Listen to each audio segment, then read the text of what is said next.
अब जो हमने सेल्स टैक्स जो हमने यहाँ पे देखा है सारा, उसमें देखें तो ये इसकी लास्ट और समरी है सेल्स टैक्स की, जिसमें आपको बताया गया है कि सेल्स टैक्स में क्या कुछ इन्वॉल्व था और क्या कुछ इसमें नहीं था। ये समरी है। ये समरी जो है, ये पूरा सेल्स टैक्स आपका तकरीबन प्रैक्टिकली जो कंसेप्ट हैं उनको क्या कर देती है, उनको जल्दी से रिकॉल कर देती है। आपको हर चीज़ जो है वो रिवाइज हो जाती है। जैसे सेल्स टैक्स का रेट जो है वो 18% है। अगर हम गुड्स सप्लाई करते हैं दूसरे पर्सन को, हम ड्राइंग्स कर रहे हैं, एम्प्लॉय को गुड्स टेकन कर रहे हैं, बिजनेस यूज़ के लिए गुड्स इस्तेमाल हो रही हैं, इवन नॉन बिजनेस यूज़ के लिए गुड्स भी इस्तेमाल हो रही हो, जो हमारा सेल टैक्स का रेट है वो कितना है, वो हमारा 18% है। उसके अलावा 4% जो है वो हम फर्दर टैक्स चार्ज कर रहे होते हैं अगर हम एंड कंज्यूमर को गुड्स जो है वो सेल करते हैं। एंड कंज्यूमर अगर गुड्स बेचते हैं तो 4% हम टैक्स चार्ज करेंगे। और ये 4% जो है ये बॉटम लाइन फिगर होती है, मतलब इसमें से कोई किसी किस्म की एडजस्टमेंट जो है वो हम नहीं कर सकते। हम जितना टैक्स लेंगे वो हम सारे का सारा क्या करेंगे, हम गवर्नमेंट को एज इट इज पे कर देंगे। अब किन किन के ऊपर सेल्स टैक्स जो है फर्दर टैक्स चार्ज नहीं होता, एंड कंज्यूमर के ऊपर चार्ज नहीं होता, रिटेल आइटम्स के ऊपर जो है चार्ज नहीं हो रहा होता। उसके अलावा जो है हमारे पास कोई सेकंड हैंड जो वॉन्ट क्लॉथ होते हैं उनके ऊपर फर्दर टैक्स चार्ज नहीं होता। अगर आपने डायरेक्टली सोल्ड की हैं through to the end consumer, उनके ऊपर नहीं होगा। गवर्नमेंट डिपार्टमेंट्स अगर सेल कर रहे हैं उनके ऊपर नहीं होगा। तो इनके ऊपर सेल्स टैक्स चार्ज नहीं होता, ये हमने एक्सेप्शन पड़ी हुई है। तो ये दो रूल्स जो हैं ये हमारे सबसे ज़्यादा क्या होते हैं, ये दो रूल्स हमारे सबसे ज़्यादा इस्तेमाल हो रहे होते हैं। सबसे ज़्यादा रूल्स जो हैं हमारे यही यूज होते हैं दो। उसके बाद हमने देखा था कि रिड्यूस स्केड्यूल, इसमें 18% कम टैक्स चार्ज होता है। कमर्शियल इंपोर्टर जो है वो 18% टैक्स पे के साथ 3% वैल्यू एडेड। कुछ केसेस के ऊपर टैक्स हमारा कम है, फिक्स टैक्स वगैरह ये सारा कुछ जो है हमने पढ़ के आए हैं। प्लांट इंडस्ट्री के ऊपर फिक्स टैक्स लग रहा होता है। उसके बाद इनपुट टैक्स सिर्फ कौन क्लेम कर पाएगा, सिर्फ और सिर्फ रजिस्टर्ड पर्सन ही जो है वो इनपुट टैक्स जो है क्लेम कर पाता है। लाजमी है जिस बंदे ने टैक्स क्लेम करना है, जो गुड्स का बायर है, उसने टैक्स पे किया हो। तो buyer must pay the tax, buyer ने अपना टैक्स जो है वो पे किया होना चाहिए। फिर इनपुट टैक्स जो है वो, अगर हमने उधार पे सामान लिया है तो हम इनपुट टैक्स तो क्लेम कर सकते हैं, लेकिन पेमेंट जो है वो हमने करनी होती है 180 डेज में। अगर पेमेंट 180 डेज में हम नहीं करेंगे तो जो इनपुट टैक्स हमने क्लेम किया होगा वो डिस अलाउ हो जाएगा। ये वाला रूल भी जो है हमने यहाँ पे डिस्कस किया था। अब एग्जाम में सिर्फ आपने याद रखना है, एग्जाम में इसका ट्रीटमेंट क्या होगा और कैसे होगा वो हमने यहाँ पर लिखना है।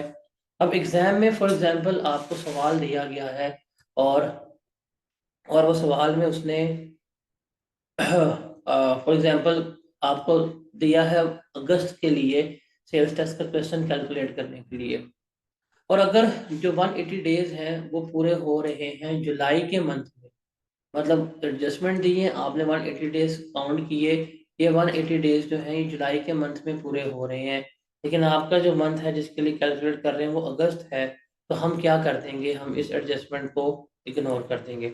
अगर उसने कोई सवाल दिया है एडजस्टमेंट जो है वो, जो 180 डेज है वो कंप्लीट हो रहे हैं हमारे जाके सितंबर में, तब भी हम क्या करेंगे, तब भी हम इसको इग्नोर करेंगे।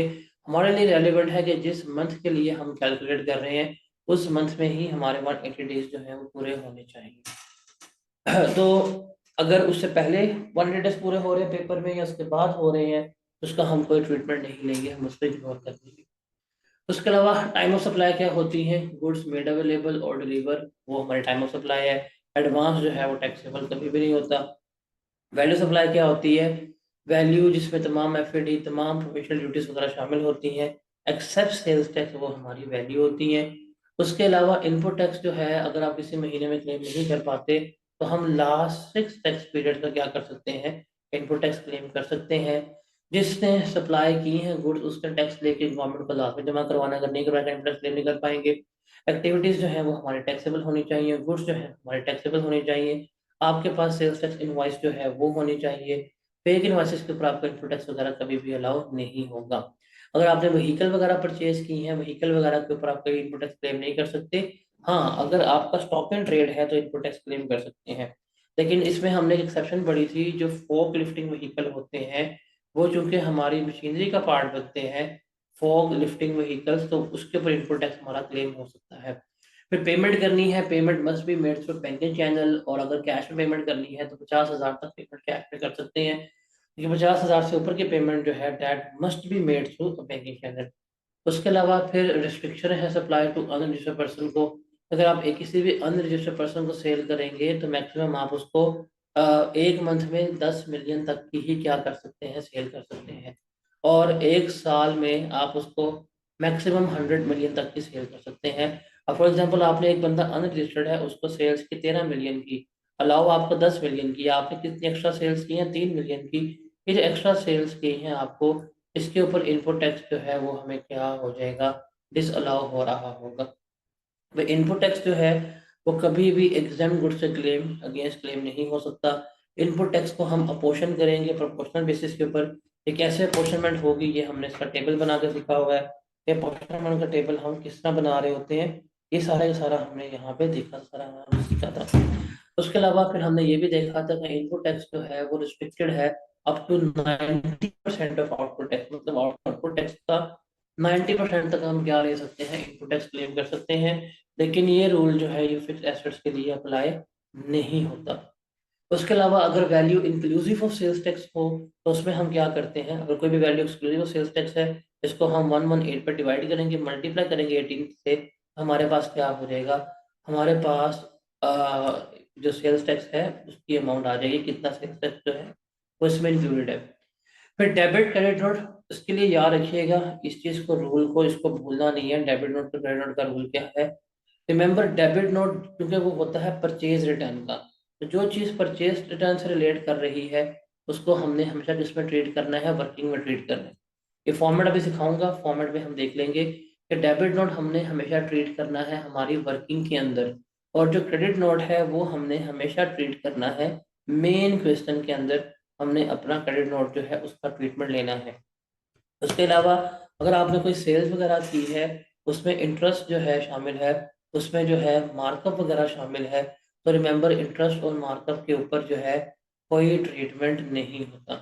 इंटरेस्ट और मार्कअप जो है वो हमारा क्या होता है, वो हमारा हमेशा इग्नोर होता है, उसके ऊपर हम कोई ट्रीटमेंट नहीं लेते, उसको डिसअलाउ कर देते हैं। उसके अलावा नॉर्मल रिटेल आइटम्स जो हैं उसके ऊपर हम टैक्स जो है वो रिटेल आइटम के ऊपर, रिटेल प्राइस के ऊपर पे करते हैं, उसके ऊपर डिस्काउंट वगैरह या फंडर टैक्स वगैरह चार्ज नहीं हो रहा होता।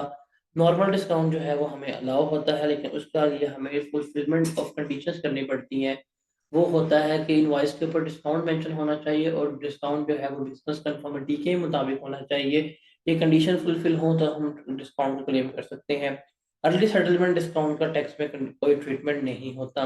उसके अलावा पेपर में ये रिमेंबर अगर डिस्क्रिपेंसी इंडिकेट हो जाए क्रैश से, तो हम उसे क्या करते हैं, हम उसको हमेशा इग्नोर करते हैं। उसके अलावा अगर गुड्स परचेज की हैं आपने नॉन बिजनेस यूज़ के लिए, पर्सनल यूज़ के लिए, ये आपने परचेज की होती हैं बीइंग एन एंड कंज्यूमर, तो जो गुड्स आपने बीइंग एन एंड कंज्यूमर ली होती हैं उसके ऊपर भी कोई इनपुट टैक्स वगैरह क्लेम नहीं कर सकते। सीमेंट के ऊपर, पेंट के ऊपर, स्टेशनरी के ऊपर, या फर्नीचर परचेज किया, इलेक्ट्रिक या गैस अप्लायंसेस वगैरह आपने परचेज की है, क्रॉकरी या कटलरी वगैरह परचेज की है, इसके ऊपर कोई किसी किस्म का इनपुट टैक्स हमारा क्लेम नहीं हो सकता। और कुछ स्पेसिफिक इंपोर्ट्स हैं, अगर हम उन्हें इंपोर्ट करेंगे तो हम बेचेंगे या इंपोर्ट करेंगे, हम जिसके ऊपर टैक्स पे कर रहे होंगे वो रेट हमारा क्या होगा, 25% होगा।